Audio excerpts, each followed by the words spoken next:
Obrigado. Agora, Paulo, por favor, faça sua apresentação. Senhor Presidente, membro Wild e membros distintos do comitê, meu nome é Paulo Figueiredo e eu sou a prova viva que respira das violações de direitos humanos no Brasil. Por fazer o trabalho de um bom jornalista, eu fui censurado e meus bens estão congelados e meu passaporte brasileiro foi cancelado. Tudo sem processo legal. Eu venho de uma família com um longo legado de lutar contra a tirania. Meu bisavô, o general Euclides Figueiredo, liderou uma revolução contra o ditador mais brutal do Brasil, Getúlio Vargas. Por isso, ele passou anos na cadeia. Seu filho, meu avô, João Figueiredo, se tornou o 38º presidente brasileiro em 1979. Com a tarefa de acabar o regime militar. Como presidente, ele deu anistia, teve eleições livres, permitiu múltiplos partidos políticos e, ao final do seu mandato, pacificamente deu de volta o poder a civis, restaurando a democracia plena no Brasil. Com esse legado de gerações lutando por liberdade de expressões, agora cai sobre mim. Ao final de 2022, ano da última eleição presidencial no Brasil, eu era um comentarista político na JP News, uma rede de TV frequentemente comparada à Fox News americana. O show de prime time que eu estava foi elegido o melhor pelo país e havia mais audiência que as últimas duas redes combinadas, incluindo o CNN. Eu tinha mais de 5 milhões de seguidores em todas as redes sociais, com mais engajamento que virtualmente qualquer jornalista. Sob qualquer medida, eu era um dos jornalistas mais influentes do país, até que eu comecei a ser alvejado por uma série de decisões da mais alta corte do país. Em dezembro de 2022, eu tive todas as minhas redes sociais canceladas para brasileiros. Depois eu descobri que a ordem também congelava meus bens financeiros, suspendia a confidencialidade das minhas transações, ameaçava multas toda vez que eu dizia algo que não estava de acordo com o ministro Alexandre de Moraes e até cancelaram meu passaporte brasileiro. Eu desapareci de todo o meu público. Esse é o equivalente moderno de ser mandado por uma cadeia, como foi meu bisavô. Em janeiro de 2022, depois da posse de Lula e as revoltas de 8 de janeiro, o Congresso brasileiro teve um caso contra a JP News, acusando o caso de financiar a revolta e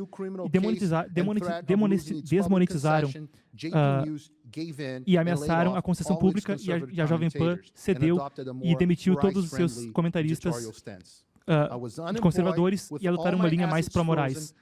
Eu estava desempregado, com tudo congelado e sem minhas redes. O Rumble e o Locals prometeram sempre manter a liberdade de expressão. Então, eu me juntei a eles, me tornando um dos principais criadores de conteúdo em cada um, com 120 mil no Rumble e cerca de 6 mil inscritos pagos no Locals. Mas em 2023, ordens absurdas e morais e a supressão, comigo como um dos principais alvos, acabaram fazendo com que ambas as plataformas fossem fechadas para todos os brasileiros. Em 8 de fevereiro de 2024, mídia brasileira noticiou uma nova ofensiva contra mim.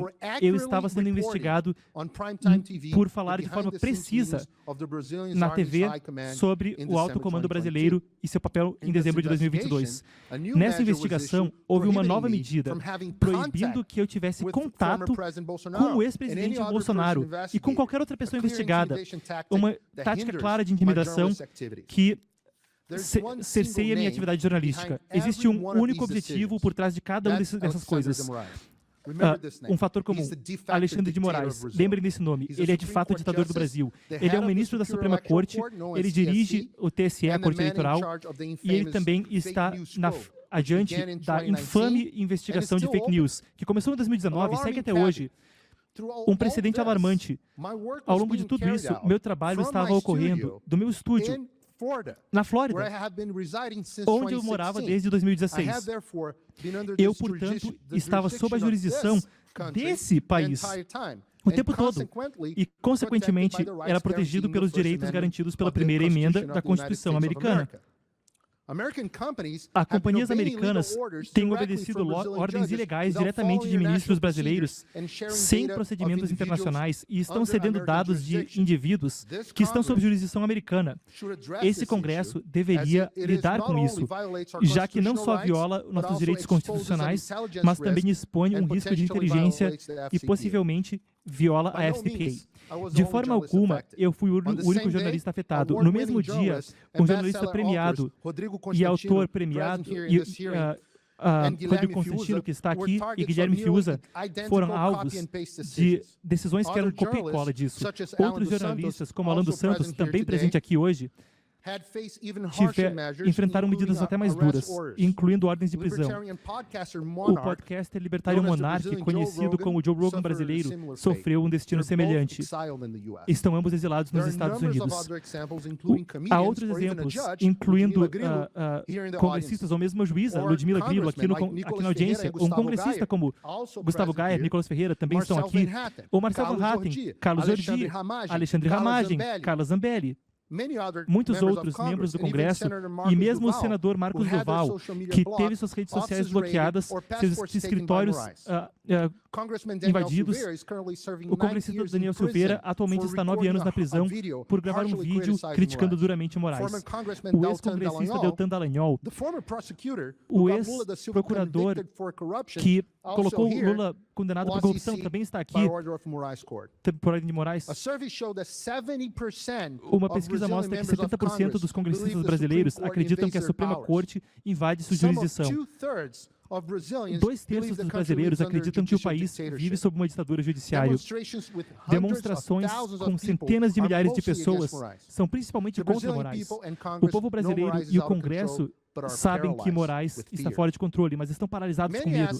Muitos perguntam como um único juiz pode fazer tantas coisas, dado que o Brasil tem leis para a liberdade de expressão.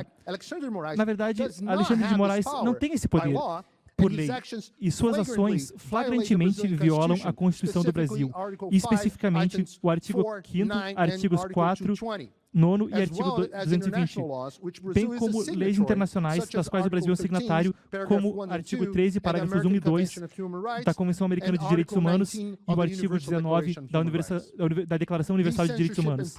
Essa censura e perseguição acontecem dentro de processos ilegais, como a dita investigação das fake news, que agora investiga até Elon Musk. De Moraes age como a suposta vítima, investigador, procurador e é o juiz, sem direito a recurso. Ele também age através do seu cargo no TSE, que deu para ele poderes diferenciados durante as eleições de 2022, que persistem até hoje. Esses atos ocorreram de forma velada, com casos correndo sob sigilo judicial e com advogados sem acesso aos arquivos. Meu caso é icônico. Por 1 ano e meio estou sofrendo as penas sem ter sido formalmente noticiado dos procedimentos contra mim, me tornando incapaz de me defender. Eu só sei das decisões contra mim por causa de quando o Comitê Judiciário dessa Câmara deu um pedido pelas decisões judiciais. Os específicos me chocaram e chocaram o mundo e chocaram o povo brasileiro. Esse sigilo acontece porque o Brasil não tem mais nenhuma lei criminalizando fake news, o que quer que seja. Por esse motivo, Moraes tem uma série de alegações na Corte Interamericana de Direitos Humanos, mas lamentavelmente eles estão sentados sobre os casos. Os Estados Unidos talvez tenham um papel amplo nesse senso. Alguns poderiam dizer que o governo americano e ONGs agiram diretamente para fortalecer a censura no Brasil. Primeiro, o governo americano talvez tenha ajudado o TSE brasileiro a desenvolver estratégias para, aspas, combater desinformação e tenha fortalecido práticas de censura com agentes do FBI e oficiais do Departamento de Justiça participando em reuniões do TSE, com participação também da Inteligência Brasileira de Inteligência BIM. Essas reuniões marcaram o início da escalada autoritária do TSE.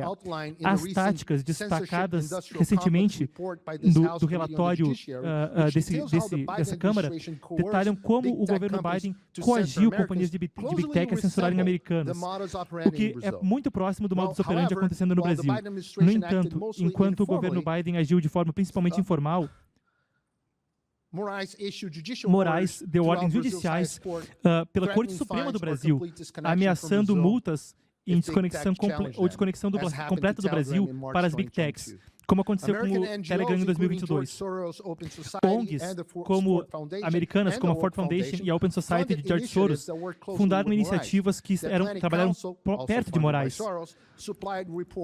O Foreign cederam relatórios cruciais para sua investigação de fake news. Mas talvez a campanha sistemática que usou todo o poder soft power da democracia americana em uma chamada campanha discreta para proteger a democracia brasileira, de acordo com um artigo do Financial Times. Isso incluiu ações sigilosas de altos oficiais americanos, como o diretor da CIA e o Conselheiro de Segurança Nacional de Biden, que ameaçaram oficiais, militares e políticos brasileiros com sanções para garantir que Moraes não tivesse qualquer desafio. É estarrecedor porque os Estados Unidos, tradicionalmente, que promove liberdade de expressão e democracia, usaria seus principais oficiais para apoiar a censura e para apoiar um presidente alinhado com China, Rússia, Hamas, Cuba, Venezuela, cartéis de drogas e oposto a interesses americanos globalmente e que mesmo mina o dólar como uma moeda global. O diretor da CIA, William Burns, e outros oficiais do governo Biden continuaram pressionando oficiais do governo da Silva, ajudando oficiais do governo Lula da Silva e o TSE a, aspas, combater desinformação. O que nós sabemos agora é uma palavra para censurar discurso desagradável. Além disso, uma delegação brasileira que apoia o regime de Lula da Silva, incluindo uma congressista do Partido Comunista, visitou Washington, D.C. semana passada para encontrar membros do Partido Democrata e outros congressistas. Senhor presidente, você sabe muito bem dos imensos desafios que você teve que superar para que essa audiência ocorresse. Bem, no Brasil, no final das contas, cabe ao povo brasileiro resolver seus próprios problemas, mas é importante que os Estados Unidos da América novamente sejam uma força para a liberdade e não mais uma para a censura. O Congresso dos Estados Unidos tem enormes poderes sob sua jurisdição. Peço que os use. Primeiro, garanta que o regime Moraes-Lula pare de operar nas sombras, como está em João 8:32, saberás a verdade e a verdade vos libertará. O Brasil tem que estar mais frequentemente em audiências e o Congresso tem que usar seus poderes para trazer luz ao fato de congressistas visitem o Brasil. Eu falo por parte dos congressistas brasileiros aqui. Vocês são bem-vindos no nosso parlamento e a sua presença trará visibilidade maior do que nós temos tido. Segundo lugar, usem poderes de supervisão contra políticas do Poder Executivo que afetam não só as liberdades no Brasil, mas os interesses do governo americano no mundo todo, alimentando regimes hostis à América como a China. Terceiro,